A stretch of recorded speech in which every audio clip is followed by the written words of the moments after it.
And Mr. Arnke back with you again with CTI 120. We are migrating into our third unit here with chapters 9 through 11. So we're going to get into chapter 9 today with network risk management. Now we've got 5 primary objectives. We're going to identify people, tech, and malware risks. We're going to talk about some tools that are used to evaluate network security. We're going to talk about some physical measures that we use to both detect and prevent intrusion. We're going to configure devices on a network for increased security and describe various security policies, as well as a little subcategory here of explaining how security policies can guide user network activities. So let's go ahead and tackle that first subtopic with identifying risk. This one is subtitled People, Policies, and Products.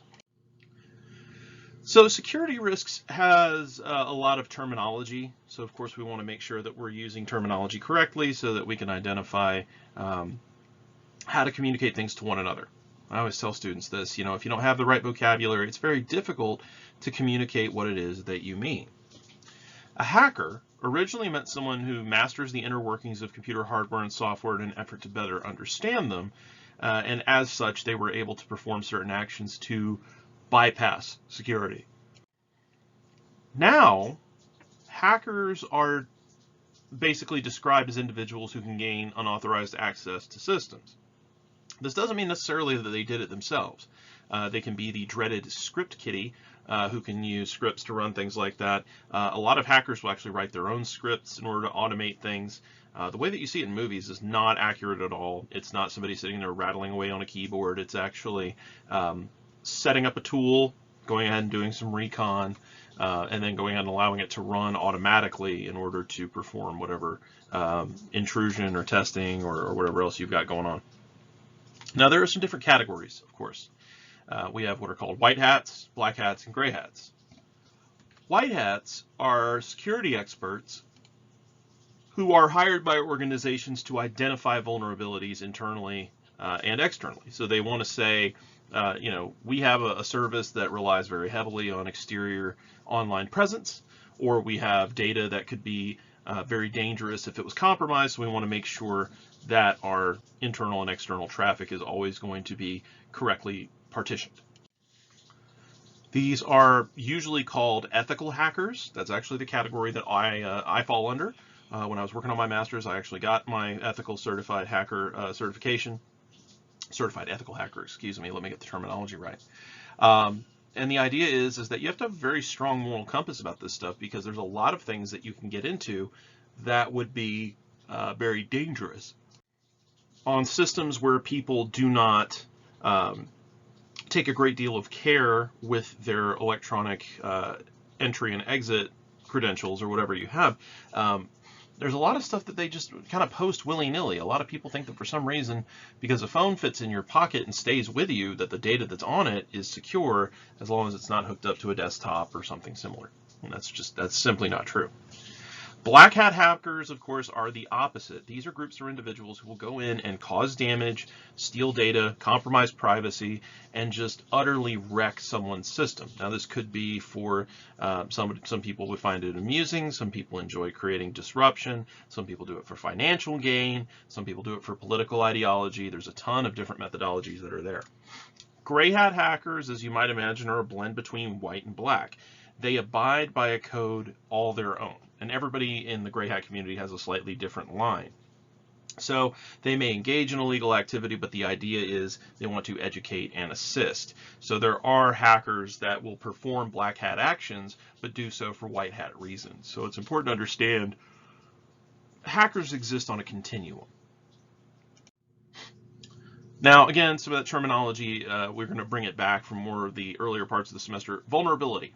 This just means there's a hole, a weakness in the system, a weakness in a process, or even in the architecture itself. There are exploits for the USB architecture, the physical architecture of USB that can be used to manipulate. Exploits are just taking advantage of a vulnerability. 0 days, which are no fun at all. The idea is that this exploit or this attack is being carried out because it has been 0 days since the developer has become aware of the vulnerability. So some 0-day exploits stay 0 day for a while until the the developer kind of gets their acting gear. Now this happens a lot, of course, with open source software, simply because a lot of the time the source code is out there for everybody to see. So if somebody finds a vulnerability, they know exactly where in the code it is and how to trigger that vulnerability so they can exploit it. So if that becomes commercial software or becomes integrated into commercial software, that can definitely be an avenue in which zero-day exploits can become present. Now, malicious and determined intruders may use just one technique. They may have something that they use as kind of a battering ram to get in the door. But once they're in the door, this can then allow them to start deviating a little bit. They can start using a second technique, which then supports a third, and so on and so forth. Part of the process of ethical hacking is maintaining access control, making sure that you can stay in. So if you get in by means of elevated permissions, for instance, you may want to find a way to modify an existing account or create a temporary secondary account that you can then pivot to in order to maintain access and keep from arousing suspicion. People, of course, are fallible. We know this, but we have to find ways to work around that. So that's why, we have to look at the triad of security, which is confidentiality, integrity, and availability. And we also have to look at how to work with people. More than half of all security breaches are considered to be caused by human error, ignorance, and omission. Now, a really easy way to cause a security breach through ignorance is by becoming a victim of social engineering. Social engineering is just manipulation of tendencies of people to fall into line, certain levels of conformity. Sometimes if it looks like a duck and it walks like a duck and it quacks like a duck, it's a duck. But in some cases, it just means that they've got a really good disguise on. So these are strategies that can be employed in order to gain someone's password or other credentials. Now, common types of social engineering that we might see would be things like phishing, which you can see in the graphic on the right. The idea is that you go into this email. It has all of the livery that we expect to see, all the logos and indicia and fine print and all of the disclaimers that we expect to see. But something is not quite right about it, and it's just how skilled you are at seeing where the quote-unquote not quite right is. Then essentially, if somebody bites on that bait and they click through, then that is going to trigger some kind of capture of your credentials or take you to a page where you would enter privileged information.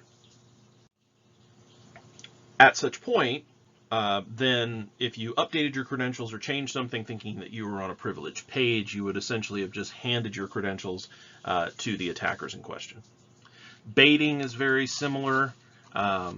That's usually how Trojans go about. So somebody will put out like a torrent or a cracked file of some kind of utility that would normally be very costly. Adobe Photoshop used to be a very common target for this before they went to a subscription model. Quid pro quo, tailgating, all of these things are means by which we can try and manipulate people. Quid pro quo is I do something for you, you do something for me. Tailgating is where somebody just tries to use someone else's credentials to get inside the door, sometimes electronically, sometimes physically. The most important defense against social engineering is awareness and people training. So you want to talk to people as much as possible about what looks like a weird email, what seems suspicious. Sometimes you'll run into what's called an insider threat. This is someone who has been trusted by an organization, and they may either have or develop malicious intent. And what I say here is malicious intent is not necessarily like mustache twirling evil, that kind of thing. It's not like a Snidely Whiplash sort of deal. The idea here is that they either become greedy or disillusioned with the company, or for some reason, they no longer feel that acting in an ethical manner is beneficial.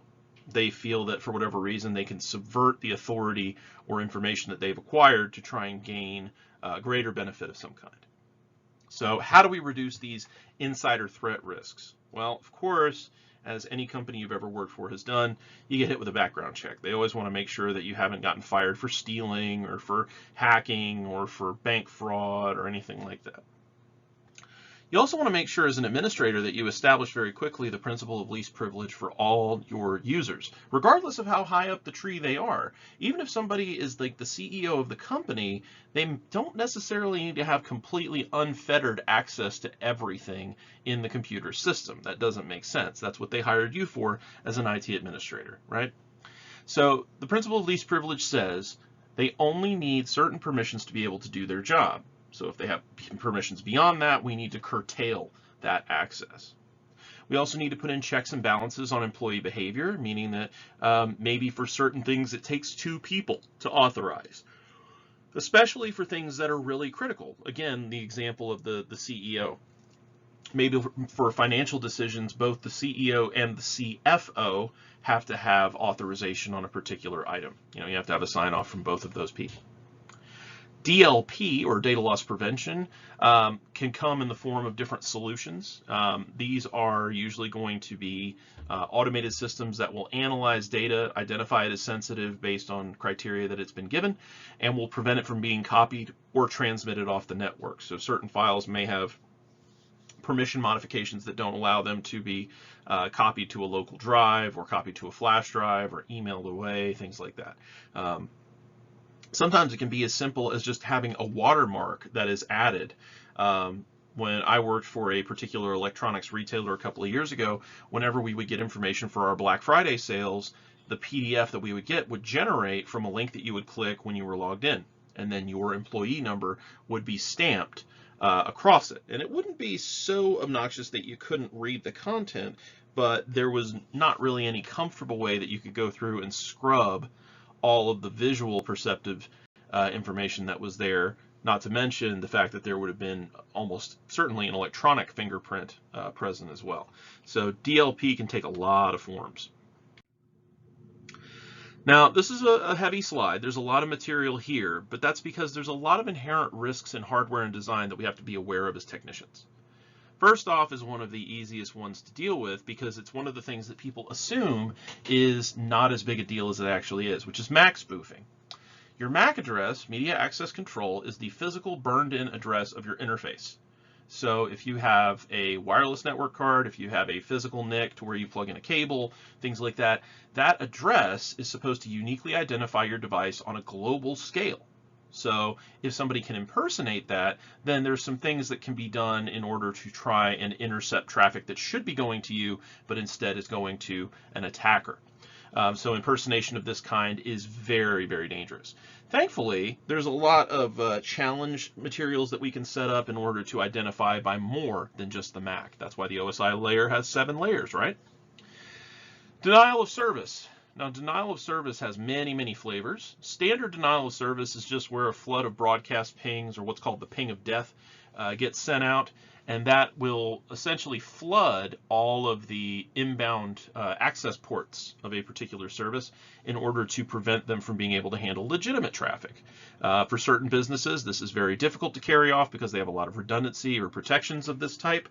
But for other businesses, maybe something a little smaller or maybe something that doesn't have a great online presence, you might be able to carry it off pretty easily. But hackers are not, they're not big on putting all their eggs in one basket. So often they end up doing what's called a distributed DOS or DDoS. This is where you have distributed denial of service performed by use of what are called zombies. Now, zombies in the tech world are computers that are infected by some kind of control software. It could be a virus, could be a worm, any number of things. Usually going to be a worm, because if you do it through a virus, viruses can't really respond to remote control, so there has to be a secondary download that happens or some other trigger. So a worm is going to be your primary. Once that's done and that computer has this infection, it can sit quietly for years, decades even, until it's ready to respond to a particular ICMP signal from a control host. That ICMP signal comes through, and all of a sudden the zombie wakes up. Now the zombie is able to carry out instructions based on predefined definitions that are given by the host. So this means that tens, hundreds, thousands, or even tens of thousands of computers can work in concert in order to try and take a system down. And here's the really insidious part about a DDoS. Because they're all coming from legitimately identifiable MAC addresses, and they're all over the place. They could be all over the world even. it's very difficult to determine whether or not something is just a surge in traffic or if it's a DDoS trying to occur. We can make this even worse for the intended defender by using what's called a reflector enhancement. That's a DRDoS. This is where we're going to bounce the DDoS attack off of uninfected computers by using them as proxies. Then we can move to the target. Now, in certain cases, proxies and VPNs may have their IP addresses or blocks of IP addresses identified and make it more difficult for that particular access point to work, but that doesn't mean that it's foolproof. In tech, nothing's foolproof. There's always a workaround. There's always another way. We can also keep traffic a little bit quieter so as not to arouse suspicion, and this is what's called an amplified DRDoS attack. So again, we're getting longer and longer as we move forward, but amplified distributed reflector denial of service. Now let's break down what this means. Amplification is the process of making something that is relatively quiet louder, if we talk about acoustics. So we're taking something small and making it large, but we're not actually amplifying the request. We're amplifying the response. So we're going to use small, simple requests to try and trigger very large responses from the target. Permanent DOS attacks are very dangerous. This is where device firmware starts getting messed with, and you end up with devices that are bricked. Now, you may remember this from a previous lecture, but the idea is if you brick the firmware of an object, it makes it to where it's irretrievable except under very specific circumstances. There are hardware experts and repair techniques that can be employed for this, but generally once something has been bricked, it's considered to be dead. It's not usable any further. Friendly DOS attacks exist. This is where a DOS can occur without malicious intent. So you can actually have DOS attacks that accidentally trigger. This happened a lot to the actor George Takei when he first got his personal website going instead of having his own page on Facebook. He actually had a redirect to content that he would host so that way he wasn't, crashing other people's pages, because he kind of underestimated, hey, somebody found something interesting on the internet, they forwarded it to me, I posted on my page, now millions of people are looking at it. And this person is hosting their video on a website that, maybe gives them 50 gigs worth of bandwidth a month or something like that. And they accidentally get taken offline. You'll see this happen all the time if you see an alert from companies like Cloudflare that will say that the bandwidth has been exceeded or the website is currently down due to traffic or things like that. Happens all the time. So there are definitely non-malicious DOS attacks that can be carried out. Another thing we have to be aware of is ARP, so Address Resolution Protocol. Remember, this is going to resolve an IP address to a name, an FQDN, fully qualified domain name. Now, ARP relies on responses from various servers in order to carry this out. So if the tables have been modified, then we can have some serious problems. I'm sorry, I'm looking at the wrong part of my notes. What I'm talking about is DNS. DNS is going to be resolving IPs to an FQDN. What I'm talking about with ARP is where we have the port on the local switch going to your MAC address. So ARP and DNS spoofing are very, very close, but DNS is going to be on a remote system. ARP is going to be local. Man in the middle, MITM. This is where we have somebody who is trying to intercept your transmission and use it to capture your credentials, trying to manipulate. You'll end up with what are called CSRFs, or cross-site request forgery. You may see what's called XSS, which is cross-site scripting.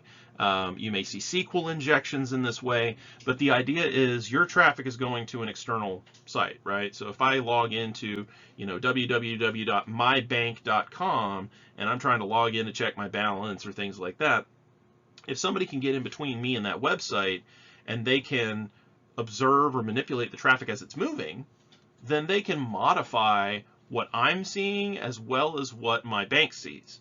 So if we have an insecure connection, that can cause problems. Rogue DHCP servers. DHCP, of course, is Dynamic Host Configuration Protocol. It allows us to automatically configure a device so that it can connect to our network and be able to access resources as needed. Now, if we have a client device that's connected that has a modified DHCP server on it that is outside of our control, which is why we term it as being rogue, This could be used to implement man-in-the-middle attacks, because if they're connected to our network but are routing traffic through themselves, this could allow them to manipulate the traffic that's coming in and out. And if they can capture enough traffic, they may actually be able to capture enough initialization vectors, or IVs, to be able to break the protection on our current transmission type. DHCP messages should be monitored through what's called DHCP snooping. This is an option that's built into a lot of switches these days. So if you don't have that active, you may want to go ahead and look into it, especially if you're at a corporate level. Then when you deal with sticky MACs and port security, fiber channels, things like that, in order to make sure that a switch knows how to perform the correct option with our data. Another one that's a little bit sticky is what's called a DAuth, or deauthentication attack. This is where frames can actually be faked and then transmitted to your AP, your client, or even both, to try and trigger deauthentication, to where your device would say, I'm no longer connected to this AP and I need to disengage my traffic. Once that happens, if somebody tries to reconnect at that point, somebody knows that new clients are trying to come in and can try and capture those beacon frames and probe frames. There are some protocols and services that we use all the time that are actually insecure unless we have a level of encryption involved, like FTP. FTP, File Transfer Protocol, does not have encryption as part of its protocol suite. We have to use SFTP at that point, or FTPS. You can use either arrangement. HTTP, which we use for websites. We can then put HTTPS for HTTP Secure. Telnet, which we know for remote access, does not have any form of encryption. We have to add that as a third party or an additional layer service. SLIP, TFTP, SNMP versions 1 and 2 all have insecurities that can be easily manipulated by an external client through means of very basic scripts. There are also what we call backdoors. So if we know a particular program is possessed of a particular flaw, as I said earlier, it may actually be integrating commercial technology with open source. And that open source material may have some variations that could allow unauthorized access into the system. Backdoors are usually part of the process when you're programming and putting together an application, and the backdoor is there so that you can test things. And then later on, you go in and you actually remove the code and it no longer works, right? You compile the exe, everything works as it's supposed to. But here's the problem. Some programmers are lazy, and all they do is they put a comment in front of the code to where it doesn't compile the same way when it goes through. So if you use certain things like JavaScript, which operate on what's called JIT, or just-in-time compiling, then that means that the source code is still present and can run. And if somebody's able to turn off those comments, they can see, oh, hey, there's a backdoor here. There's an easy access point to be able to break into this software. So here we got a couple of graphics. Figure 9.3 shows a basic DOS. Figure 9.4 shows us a more complex DDoS. And again, we can kind of see the consolidation of resources here. We have a single attacker that's talking to the zombies, and then the zombies are able to perform a SYN flood. And then I want you to take a note at figure 9.4's graphic for the attacker. There's also a listing that says infected PC. So we can create a hierarchy with a distributed denial of service system, to where we can have one computer that handles maybe 50, each of those 50 computers is able to handle another 50, and so on and so forth. Distributing basically obfuscates the original source of the attacker commands. Here we can see a DRDOS using ping, which is basically just bouncing these spoofed echo requests off of an uninfected computer in order to try and carry out the ping flood. Ping of death, as it's sometimes called. The attacker or infected PC carrying off a DRDOS with DNS on the right, figure 9.6. Same idea. We're going to spoof a DNS request to an open DNS resolver and say, hey, I'm this web server over here, and I need a response for X, Y, or Z website. And that single request is going to end up with a bunch of authoritative responses, a bunch of secondary responses, a bunch of CNAME, 4A, mail exchange, all of these different things coming through, and it's going to flood this web server. And again, because it can be distributed, you can see that the danger to a web server that's unprotected from these types of things is very great indeed. It doesn't take a whole lot of effort to start causing problems for someone else. Now let's talk about malware risks in general. Malware is just a contraction of the terms malicious software. These are pieces of software designed to intrude upon or harm your system or resources. So this could be things like a virus, a worm, a Trojan horse, a bot, ransomware. There's a ton of different ones that exist that are subcategories of these main 5, but this is kind of how it works. A virus is a replication-dependent infection machine. All it's trying to do is spread itself far and wide as much as it can, but it requires human action to do so. So you have to open a file, send an email, switch out a flash drive, right? You also have what are called Trojan horses. This is where you can have a virus that does not replicate. This is actually kind of a weird one. It relies on the fact that whatever file it's being hosted by, whatever the lure, whatever the Trojan horse itself actually is, looks attractive. It's something that you would want for your machine, but it can harm your system once it's inside by running a piece of modified code.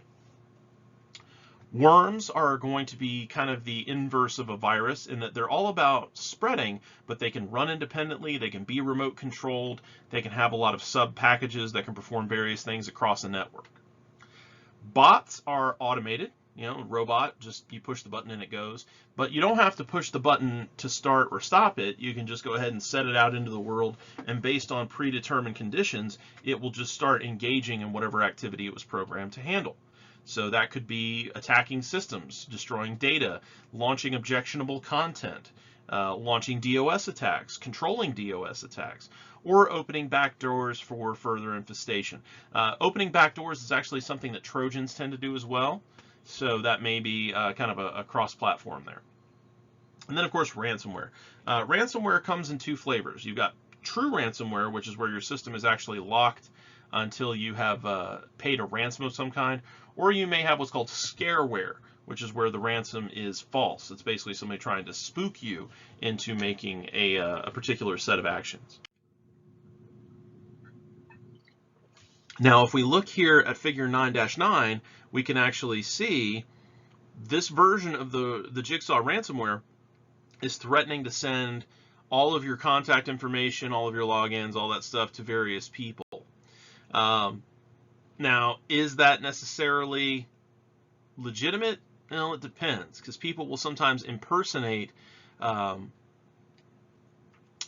legitimate malware by trying to copy various things without actually doing it. As you can see here, this is something that was written as in Visual Basic, very easy to work with. So there's a lot of different actions that you could try and carry out. There's a timer, all these various things. If you get a chance, take a look. I mean, some ransomware is very, very aggressive. Some of it is not. Just depends. So if you ever see something like this, be very aware. What I would traditionally do is go ahead and, generally I would say cut your losses and go ahead and try and reboot. The best part is to never get infected in the first place, but sometimes it's kind of unavoidable depending on what type of activities you're engaged in. Malware characteristics, usually there's 4 big ones. Encryption, trying to hide itself. Stealth, same idea, but this is disguise rather than encoding.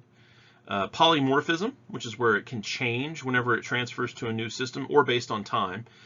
Time dependence can also make sure that not only polymorphism is the case, but you can have things that will activate on a particular time or date, remaining harmless and dormant until that time arrives. A variation of this is what's called a logic bomb, which is where certain conditions must be present in order for the program to start. Malware can, of course, exhibit more than one of these characteristics simultaneously. Now let's take a look at security assessments and the tools that we use to carry them out. Different types of organizations have different levels of network security risk. As such, there's different types of observations and assessments that need to be carried out. A posture assessment is something we should do annually, where a thorough examination of each network aspect to determine how it might be compromised should be performed. On the other hand, you might have what's called a security audit, and this is just where a company accredited by a network security standards agency will come by and perform an assessment. Now, this may or may not include what's called a penetration test. The security audit may just be essentially a glorified vulnerability scan. Those won't usually be too expensive. But if you're going for the full pen test, you're probably going to drop a couple of grand. Again, it only needs to be done once a year, but it may save you millions in the long run. During a posture assessment, your testing crew will actually use a lot of the methods that a hacker will in order to identify cracks in the security architecture. Now, this is an important thing to identify, something you're told very, very, very early and very often as a certified ethical hacker is think like an attacker, think like one of the bad guys. And this is because if you don't use the same tools and use the same logic, you're going to leave yourself blind to a lot of things that could go wrong. There are 3 different types of attack simulations that we can run. Vulnerability scanning, as I said. Authenticated and unauthenticated are the 2 variations here. Authenticated is where you're a trusted user and you're trying to make manipulations on the inside. This is a spoon-feeding exercise. Unauthenticated vulnerability scanning is where you start from the outside looking for vulnerabilities to exploit. Another way to refer to this is white box, black box, and gray box. And it follows the same logic as white hat, black hat, and gray hat. So either you're given full listings of what everything is on the inside of the network, you're given none of it, or you're given a measure of how some things work. Now, this may depend on whether or not they're trying to simulate, hey, if somebody steals our garbage after we install a new server and they get the service manual for it and they're like, hey, we know they have this particular item, let's look up vulnerabilities relative to that, then that would be a gray box situation. Penetration testing. This is where we use variable tools to find network vulnerabilities in order to exploit them. So I talked about pen testing just a moment ago. It is very expensive. It is very time consuming. It usually takes about a week to carry out, with prep time and everything else. But it is very worth it, especially if you do a lot of electronic commerce. Red team, blue team exercises. This is where we have a red team conducting the attack and a blue team attempting to defend. This is really good for clients who want to make sure that not only are they strong against external attacks, but they're also going to be well equipped to have people on their staff that are security aware. Have a strong sense of security culture, strong sense of hacker culture, ethical hacker, of course. And a lot of these people are going to be what are called purple team members, which is where they can do both, switch hitters, if you will. Now, scanning tools can be used to discover crucial information such as what hosts are on your network, what services are running, including applications and versions, what OSs are running, what ports are open, closed, or filtered, the existence, type, placement, and configuration of firewalls, be they dedicated or software-based, different types of software configurations, and in some cases, it can even find data that is unencrypted. So again, depending on whether or not you have DLP present or similar, it can be difficult sometimes to be able to locate what the actual origin point is.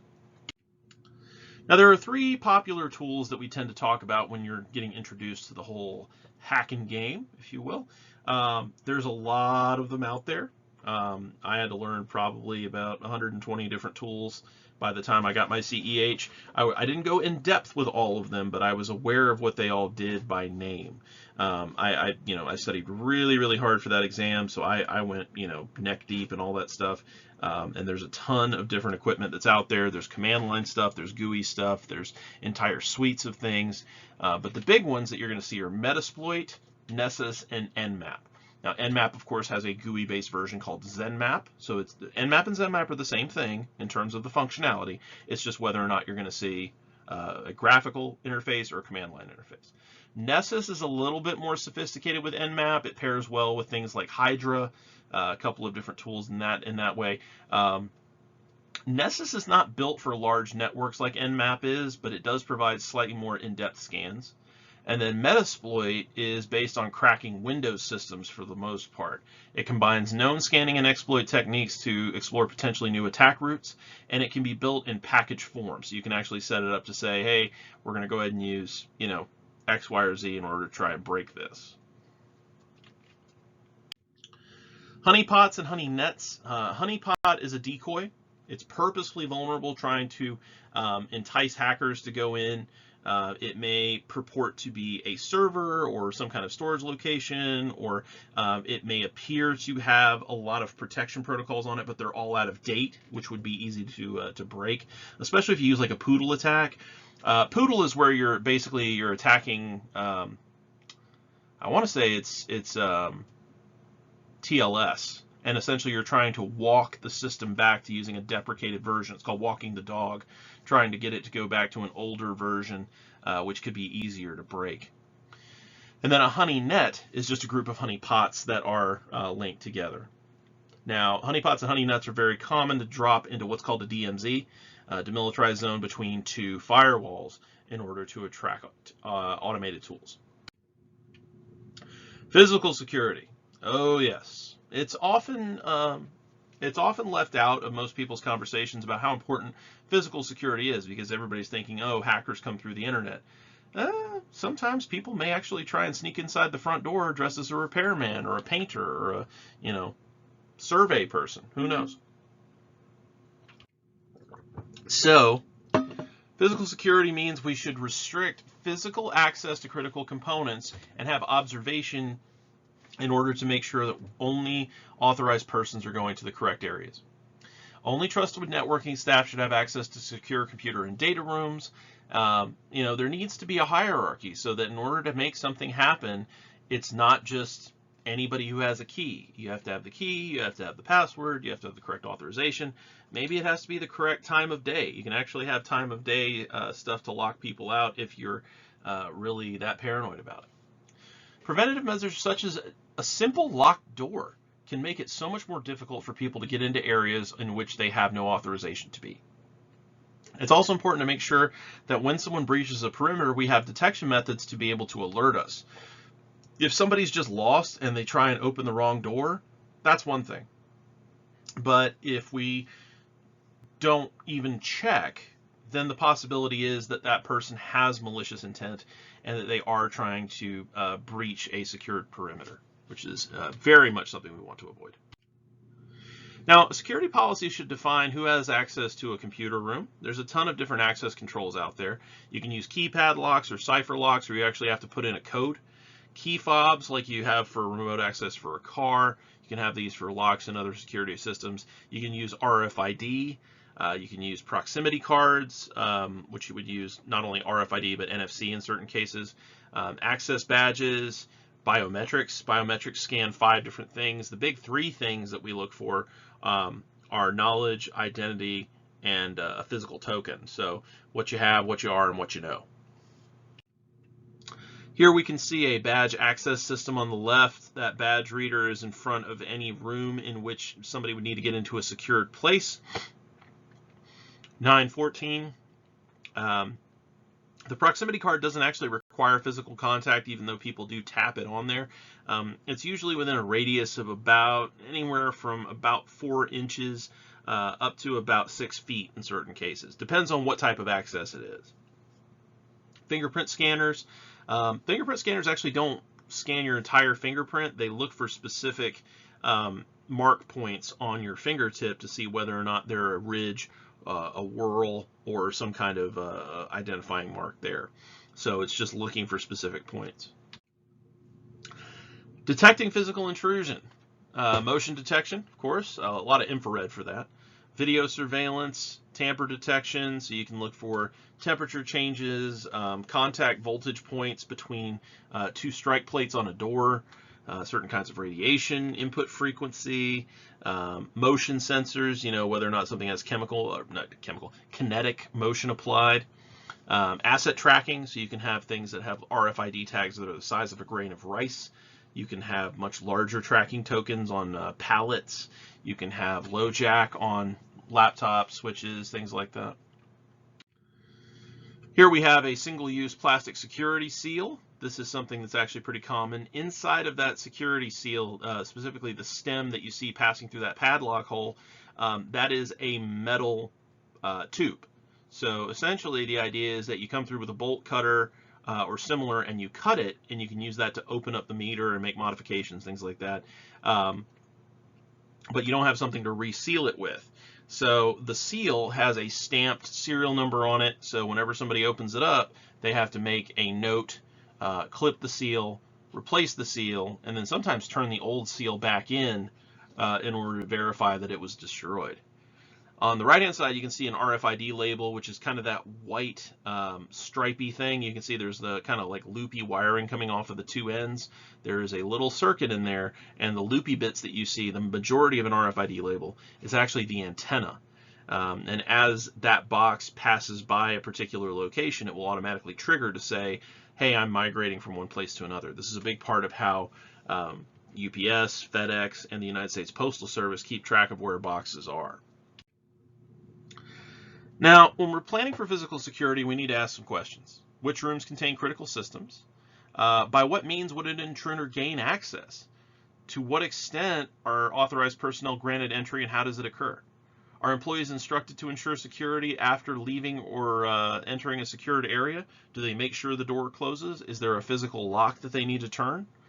Are authentication methods difficult to forge? Remember that there's an inversely proportional relationship between security and convenience. So the more convenient something is to use, the less secure it actually is in most cases. So we need to make sure we're keeping an eye on that. Do security personnel or supervisors thereof make periodic physical checks? What we used to do when I was in a security guard position was we would just jiggle doorknobs, make sure that doors weren't being forced, nothing was weird, no lights were left on that shouldn't be. And we were on a regular patrol, but we would vary the patrol schedule week by week so we could make sure that people weren't trying to predict where we were. We had multiple guards that were present. We had security cameras. We had pressure sensors in certain rooms. It was pretty aggressive. Are all combinations, codes, and other access protected at all times? Meaning that there's not just this big, legal pad that somebody has all this stuff written on. Are these combinations changed frequently? Are people going to have a list of combinations that are not considered acceptable? We're going to go into this a little bit more detail with passwords specifically, but if we're talking about passcodes or other access methods, we need to make sure we're following the same protocols that we would use for password security. No PII, no repeatable patterns, no sequences of numbers or letters. Last but not least, what's the plan for documenting and responding to a physical breach? Not only do we need to have good preparation beforehand, we need to have a response for during a crisis as well as after. Device hardening.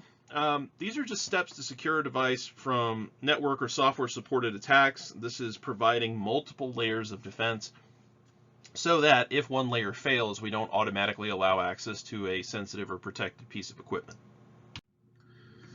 Updates and security patches. Updates, of course, may include bug fixes, add new features, close security gaps, but with all good intentions, of course, they may inadvertently add issues as well. Something I read about just today is that Fallout 3 just got an update from Steam that no longer requires the Games for Windows live service to execute whenever you're trying to run the game. The reason it's a problem is that if you have already modified your game or you're using the Fallout script extender, the version number has changed. And because it's been so long since the last update, it may take a while before a modified version of the script extender comes out in order to allow access again. So, the revision process is something that we always have to be aware of. Are we creating more issues? Are we actually fixing the problem? Are we putting a Band-Aid on it? That sort of thing.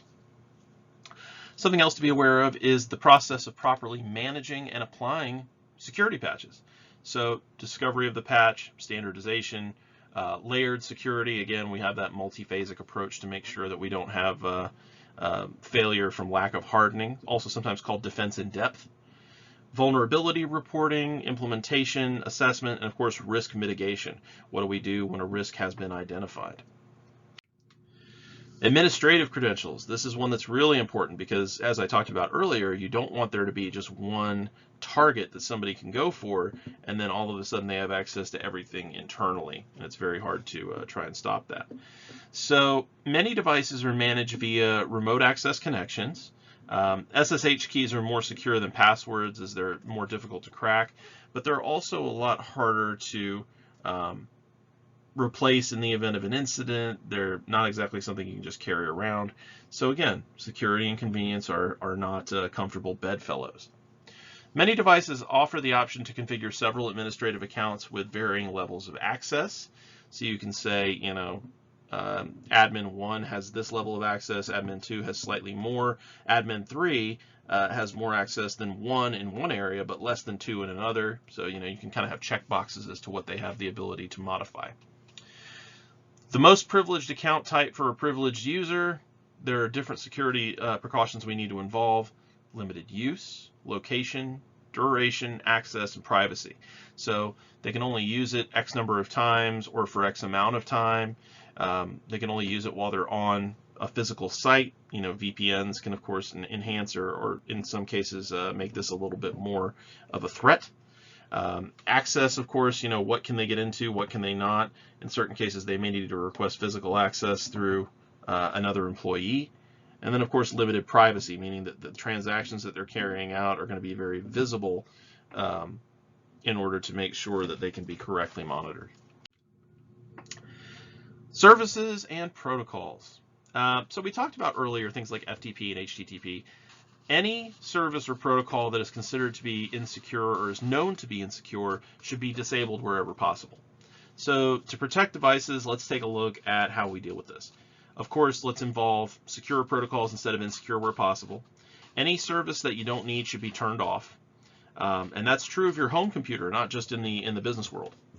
Minimize the number of startup programs. Close TCP/IP ports on the local firewall that are not used for ongoing activities. Disable unneeded connection technologies. So if you don't need Bluetooth, turn it off, that sort of thing. If you're on a wired connection only, turn off the Wi-Fi. If you don't need a connection to a particular network anymore, go ahead and remove it. And any applications that are no longer needed should be uninstalled. In some cases, people are a bit more extreme with this, to where they re-image their machine using something like Deep Freeze from Phoronix or similar in order to make sure that the system is absolutely squeaky clean on every boot. Hashing. Hashing is the process of taking a particular input and producing an output that is a fixed size at every time based on what version of hashing you're using. So it transforms data via an algorithm that reduces the amount of space that we need for that data in question. SHA, or secure hash algorithm, is the most common one that we use. It's very resistant to collisions, which is where we have two files that are different that produce the same hash. Different versions that we might see would be SHA 0, 1, 2, or 3. 2 and 3 are actually often implemented together for increased security. Remember, we talked about the whole layering concept, defense in depth. Effective anti-malware protection. Now, of course, this requires multiple layers, as we've discussed.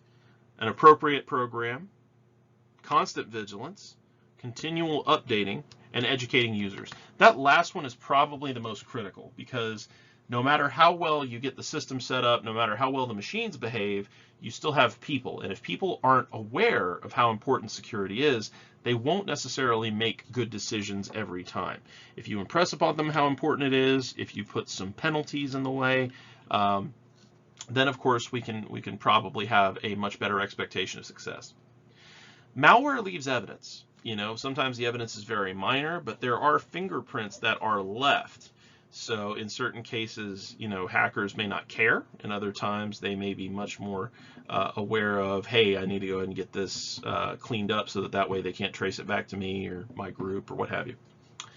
Some of these evidence pieces are only detectable via anti-malware software because the fingerprints, digitally speaking, are so tiny, or because they could be much more generic unless correctly identified. The key of where to put this kind of software into place is understanding the location, how things are involved. Do we want to make sure that it's at the host level? We only want that one machine to have this type of protection. If we have it at the server level, multiple machines may access it, but it protects the source of the data or email or what have you. Do we want to protect it at the MDF, the main distribution frame for the network? Meaning that anything that comes in the network, be it for a host, be it for a infrastructure device, be it for a server, is going to pass through. Then if we have a cloud-based system, completely external observation, how is that regulated? How is that administrated, et cetera? What does it monitor at all times? What does it maybe miss? And the idea is usually having more than one layer to focus on these things. Again, defense in depth, very important topic. We want to balance protection and performance. The impact of a malware system on performance can be very severe in certain cases, especially if we're very rigid about how much observation and how much involvement our malware has. So malware can, of course, be identified by its effects. File sizes change, significant performance decline with no major explanation, unusual error messages, constant rebooting, quality fluctuations in display. You may have things where, all of a sudden your desktop changes languages, your monitor may be flipped upside down, the system is reporting less memory than is actually physically there. Hard drives are starting to fill up all of a sudden. Network traffic is constantly running at a very large rate, things of that nature. So in order to help prevent that and make sure we have that strong sense of user education, we need to get into security policies. So a policy is what identifies the goals, risks, authority levels, and team members, as well as a designated coordinator for the security of the company or organization. It talks about responsibilities for each team member as well as individual employees, and how to address a breach. How do we deal with it beforehand, during, and after? Things that are not included in the policy would be things like hardware, software, architecture, and protocols. We don't want these laid out directly in a security policy for a user because that can create a larger amount of vulnerability. We also don't want to include configuration details in this type of policy because, again, it leaves you way too open. So if you have this kind of stuff written down, it needs to be in an administrative policy, not in a user-based policy. The typical goals for security policies are that all authorized users have appropriate resource access. We want to make sure that only authorized users can get in, only authorized users can access the correct level of sensitive data, hardware and software will not be damaged either by an accident or intent, volition of malice, creating a secure environment that can both withstand and respond to a threat as well as recovering from it afterwards, communicating employee expectations and responsibilities, as well as protections for them.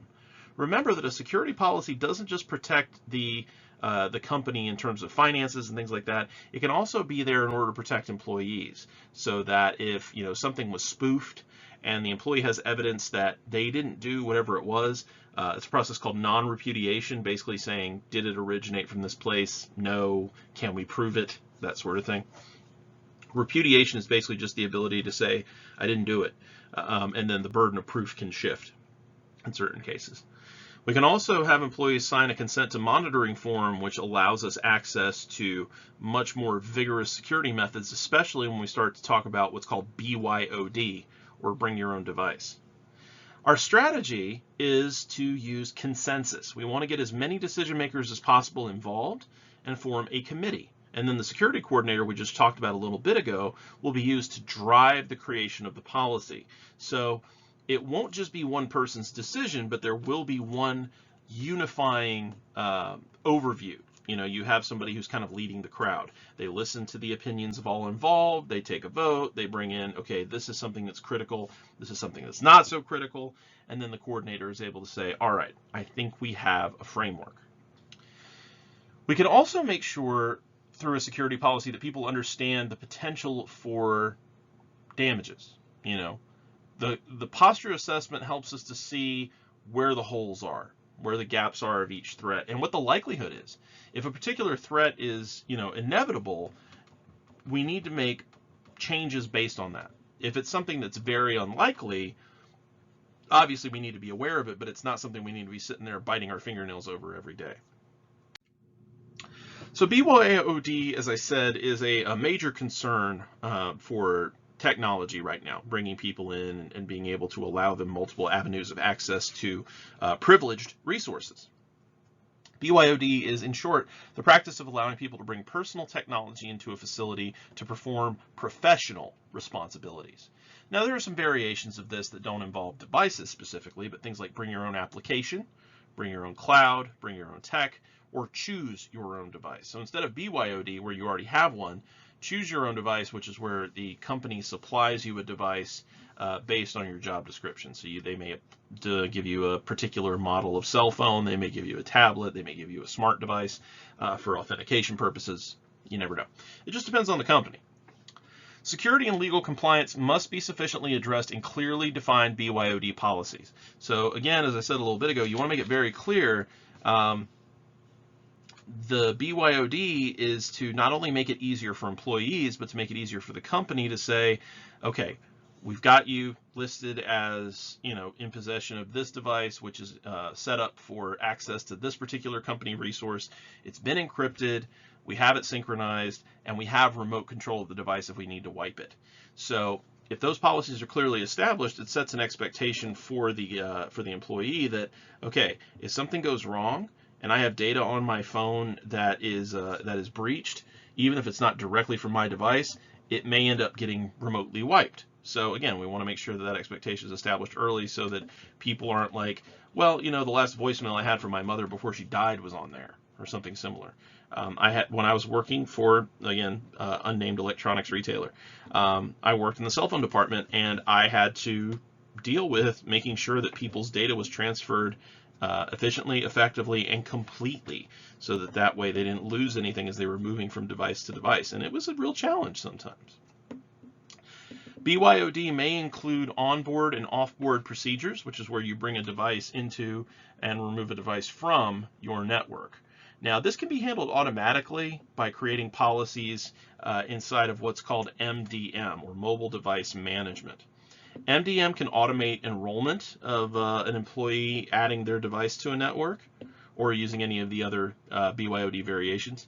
It can also enforce password policies, various other policy-based restrictions, encrypting data, synchronizing data, remote wiping. Samsung's really big on this with their Knox platform.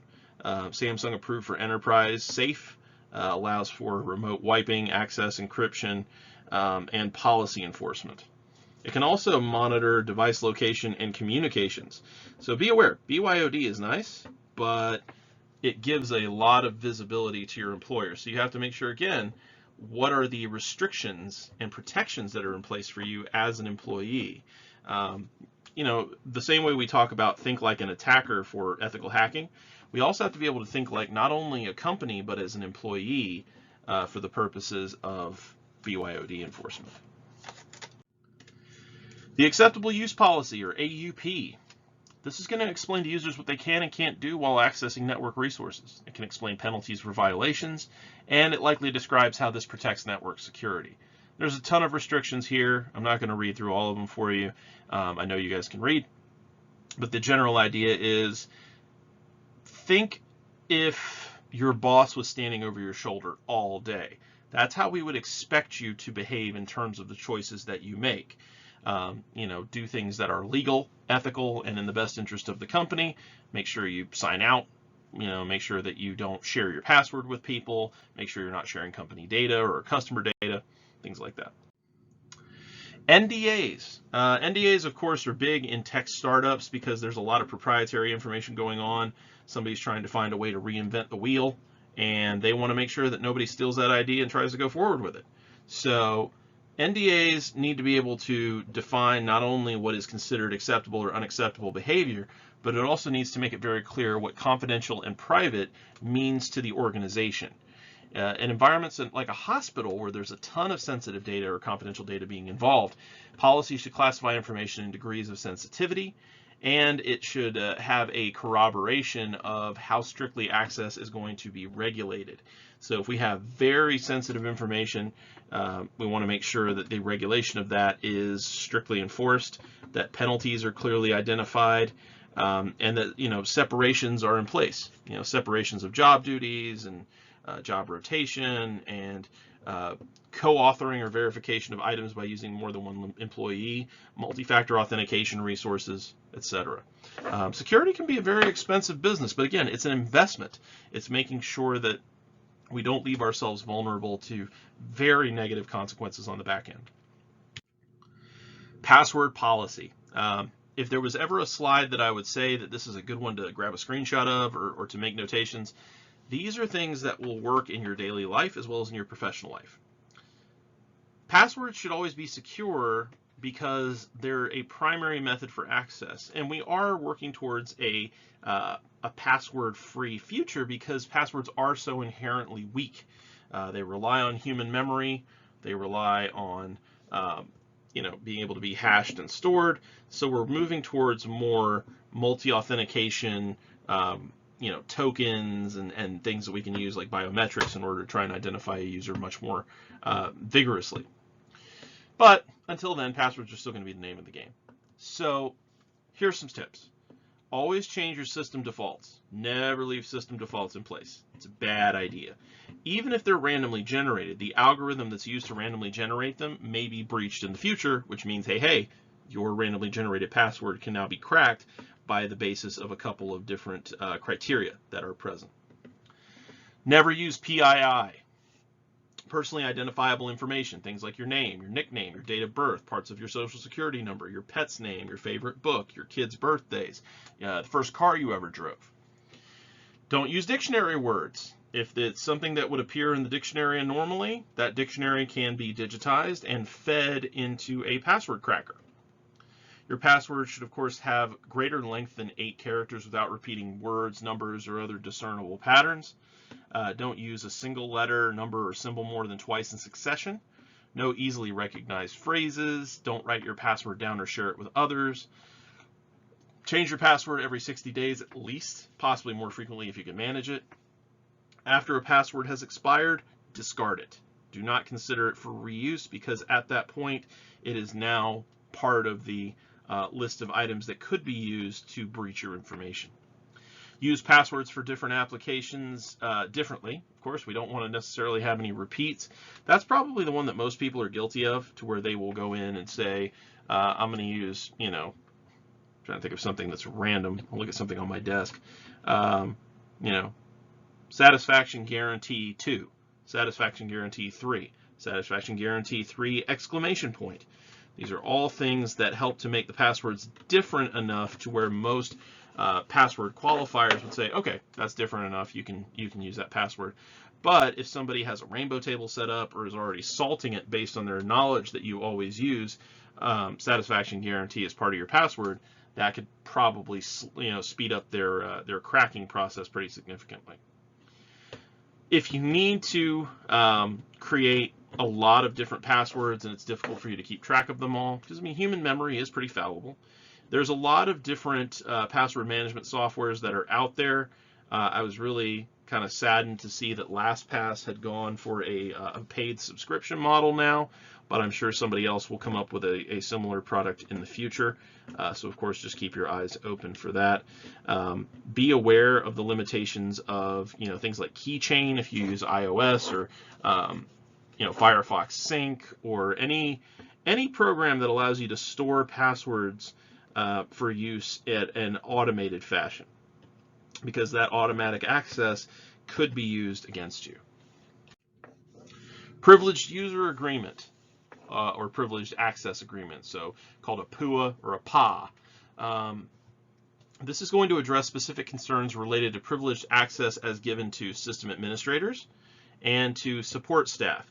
Administrative staff in certain cases. So we want to make sure that we're aware that whenever somebody has a particular access level, that we have an agreement that states if this is violated and you're found to be in breach of contract or things like that, you can be subject to this.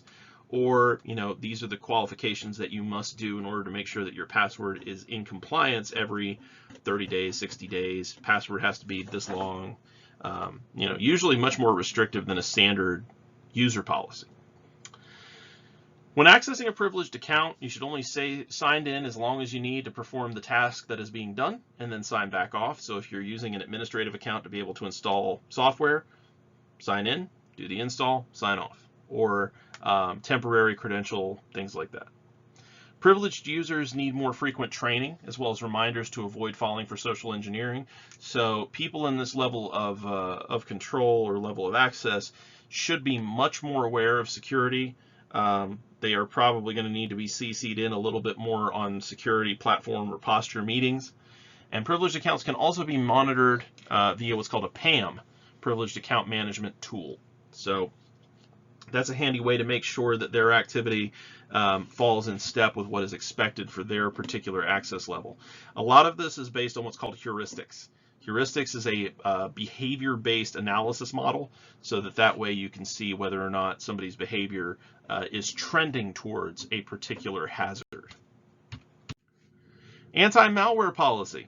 Anti-malware provides rules for using anti-malware software and rules for how we install programs, how we share files, and using external storage. All of these are considered major points of vulnerability, so your anti-malware policy needs to include these guidelines.